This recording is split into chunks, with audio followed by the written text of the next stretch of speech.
전편 집으로 쳐들어온 드론들에 이어 마냥 당하고 있지만은 않는 지안. 그리고 방탄문을 활용해 상대해보려 하지만 쉽지 않았고, 그런데 그때 바깥에 있던 민예가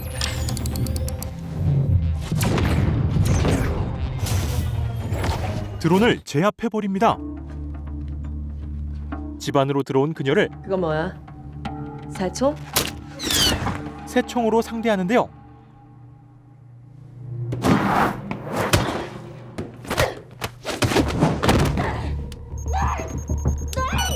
막무가내로 움직이는 게 삼촌 성격이랑 완전 반대네. 근데 지금부턴 삼촌처럼 생각하고 움직이는 게 좋을 거야. 분명 지안을 잡으러 온 것처럼 보였던 그녀의 말은 살아남기 위해서는. 지안에게 위험에 대한 경고를 하는 듯합니다.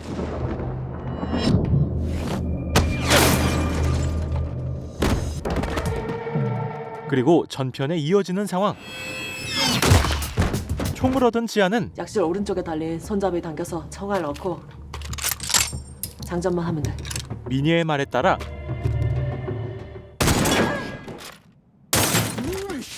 총을 쏴 위협하는 데 성공합니다. 민예는 지안을 노리는 킬러가 아닌 그녀를 도와주러 온 조력자였죠. 소파 밑에 총을 붙여놓을 생각하다니. 무쿠시 가가. 민혜의 말대로 진만은 예전부터 이런 상황에 대한 대비를 해왔습니다. 그런 준비의 일환에는 지안을 단련시키는 것도 포함이었죠. 과거 진만과 함께 산을 올랐던 지안. 하지만 다리를 다친 진만의 상태는 굉장히 안 좋았고, 집이 수리가 들어가면 호텔이나 모텔에 가줘야지. 그냥 2주 동안 조용히 캠핑장 같은 데 있던가. 왜 이 야산을 떠들자 그래가지고 다리까지 지안에게는 굉장히 어이없을 상황에도 잘 들어 정지한. 어려운 상황에 맞닥뜨렸을 때 어떻게 이 상황을 타개하고 문제를 해결할지 그 방법을 찾는 게 중요해. 실전에서 해야 하는 생각을 알려주고 한 5-6km 정도 걸어가면 긴급 구조 전화 쓸 수 있는 쉼터가 있다는 얘기야. 구조를 요청할 수 있는 위치로 새 총을 쥐어 보내는데요. 내가 119 불러서 금방 올게. 약기운 대단하네. 하지만 이는 진만이 의도한 상황이었고, 지안은 도착한 쉼터에서 사나운 개들과 마주하게 됩니다. 약한 것들이 짖는 거야. 강하면 짖지 않아. 삼촌의 말을 떠올리며 강해져야 해. 무서울수록 눈을 크게 뜨고 똑바로 바라봐. 한 발을 쏘는데 성공하고,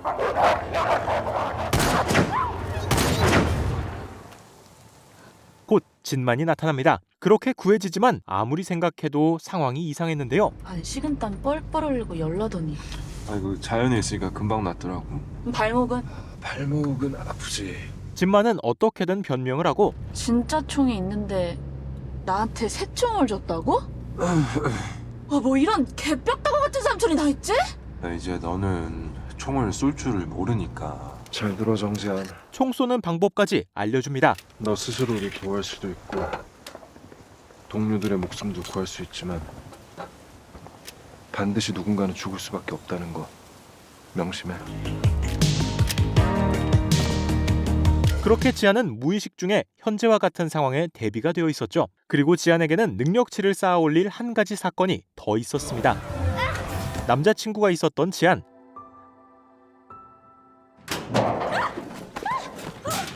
마우라 빵꾸 났네. 5만 원에 고쳐줄게. 면허증 까봐. 오늘은 안 갖고 와서요. 하지만 진만에게 그가 곱게 보일 리 없었고, 그 오빠 뭘 그렇게 잘못했는데? 나도 알아. 나 모범생 아닌 거.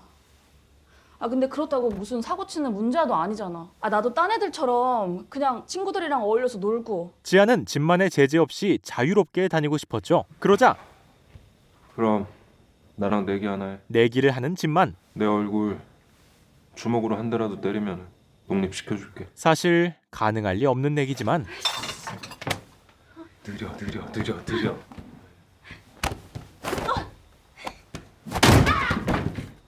설거지 네가 해. 당연히 가능하지 않았고, 그 해결을 위해 정진만 한 대 때리려고 뭐했다. 가르쳐달라고? 지안은 진만의 동료인 파신에게 도움을 요청합니다. 일주일에 3번, 한 달 50만 원. 하지만 굉장히 비싼 그의 몸값. 아, 나 알바비 바짝 틀어도 일주일에 5만 원에 맥스인데. 꼴. 아무튼 그렇게 딜을 했고 지안은 삼촌에게서 독립하려는 목적으로 그에게 무에타이를 배웠죠.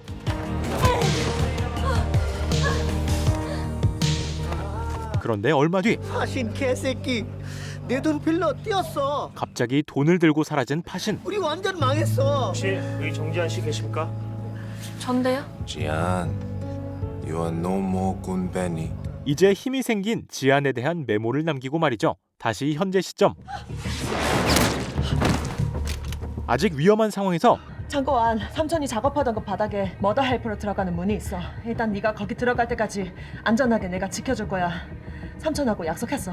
해결책을 제시하는 민예. 내가 뭘 믿고 당신 말을 들어야 되는데? 민예를 완전히 믿을 수는 없었지만 사실 다른 방법이 없었죠. 그렇게 정민을 데리고 창고로 향하는데요. 역시 저기구만. 계속되는 성주의 위협을 你跑不掉了. 민예가 방어하고 창고에 들어오는데 성공하는데요.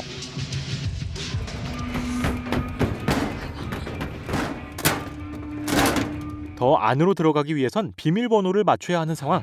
삼촌 생일. 내 생일. 하지만 생일은 아니었고 그때 잘 들어, 정지한. 이 학번도 마찬가지. 2201-9074. 2201-9074. 진만이 거의 세뇌하듯 강조했던 번호를 떠올려내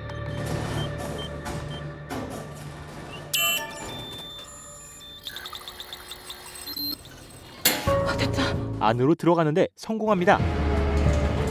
그곳은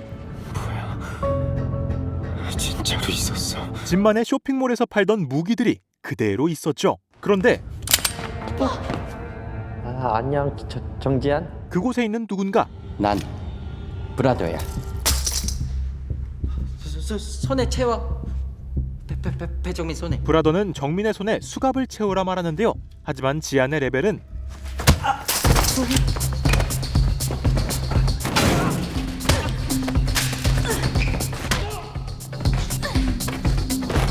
무력하게 당하고만 있을 정도는 아니었죠. 그리고 창고 안에서 뭐야? 니네 학교야? 브라더가 지안을 감시하고 있던 흔적들을 발견합니다. 미친 새끼가. 너 누구야? 언제부터 나 감시한 거야? 이럴 때가 아니야 정지한. 그럼에도 그의 말은 미네 누나 총알 떨어졌고 곧 놈들이 또 올 거야. 지안을 도와주러 온 사람처럼 들리는데요. 어서 밖으로 나가서 누나한테 무기랑 약을 전달해야 돼. 브라더는 증거를 보여주기 위해 오른쪽 두 번째 사람 열어봐. 지안을 어떤 곳으로 안내하는데요. 머더헬프의 주인인 정진만이 죽거나 사고로 부재 시 머더 헬프에 관한 문서를 받은 지안. 북한이 정지한에게 상속된다. 문서에는 쇼핑몰이 지안에게 위임될 것임이 적혀 있었고 모든 인수인계 사안을 성실히 임하고 협조할 것을 약속한다. 머더헬프의 주인의 말이라면 무조건 따르고. 머더 헬프의 직원이 지안의 말을 따라야 한다는 조항도 있었는데요. 그 계약서를 따를 것이냐는 말에 사인하는 지안. 전부 다 사장님이 계획한 거야. 하지만 지안의 의도는 정민이 놔줘. 그냥 순순히 그의 말에 따르는 것이 아닌 그를 자신의 말에 따르도록 만드는 것이었죠. 내 말이면 무조건 따르고 목숨까지 바친다. 그런데 사장님은 배종민 때문에 죽었다. 이상한 말을 하는 브라더. 뭐야 정지한? 이 새끼야말로 여기 언제 왜 들어와 있는지 어떻게 알아? 누구의 말도 선뜻 믿을 수 없는 상황에서 삼촌은 절대 자살할 사람이 아니야. 지안은 어떤 선택을 하게 될까요? 디즈니 플러스의 오리지널 시리즈 킬러들의 쇼핑몰 3에서 4회의 내용이었습니다. 지난 회차에 이어 본격적으로 형성되는 우리 죽이려고 한 게? 적 vs 조력자의 구도. 3, 4회에서는 진만이 현재의 상황을 모든 선택에는 책임이 있더라. 꽤 치밀하게 대비하고 있었다는 것과 진만의 죽음, 정민의 정체에 대한 의문이 제기되었습니다. 긴장감과 속도감 넘치는 장면들 속에서 과거의 모습을 통해 보이는 진만과 지안의 모습도 시청 포인트가 될 수 있을 것 같습니다. 이것저것 계획하고 움직이는 진만이지만 지안에게는 어이없는 상황이기 때문에 나름 반항해보는 지안. 그런 지안을 달래는 듯 하면서도 여유롭게 대처하는 모습을 보는 재미가 있었죠. 그리고 현재 시점으로 돌아가 머더헬프의 인수인계에 대한 문서까지 등장한 상황. 진만은 단순히 지안을 보호하는 것에 더해 무언가 더 큰 그림을 그리는 것으로 추측해볼 수 있을 것 같은데요. 이 위험해 보이고 피해야 할 것 같은 쇼핑몰이 필연적으로 지안과 엮일 수밖에 없는 상황이 만들어지며 이것이 앞으로 어떤 위기를 가져올지 궁금해집니다. 다음 회차에도 계속해서 들이닥치는 킬러들과 이에 대처하는 지안의 모습이 그려질 것으로 예상됩니다. 그 누구도 완전히 신뢰할 수 없는 지안의 입장에서 유일하게 믿을 수 있는 것은 무서울수록 눈을 크게 뜨고 똑바로 바라봐. 바로 삼촌과의 기억이죠. 이를 활용해 어떻게 수많은 위협들 속에서 살아남을 수 있을지 디즈니 플러스에서 직접 확인해 보시길 바라며 킬러들의 쇼핑몰은 매주 수요일 공개됨을 다시 한번 말씀드리고 리뷰 마치겠습니다. 혹시 위험한 일 생길 것 같으면 허공에나 대고 내 이름 크게 3번 외쳐. 정진만 조카같구만. 브라더야. 인수인계 받는 것에 대답해줘. 이번엔 너의 선택이 바뀌었게. 누구야? 정민이 어떻게 한 거야?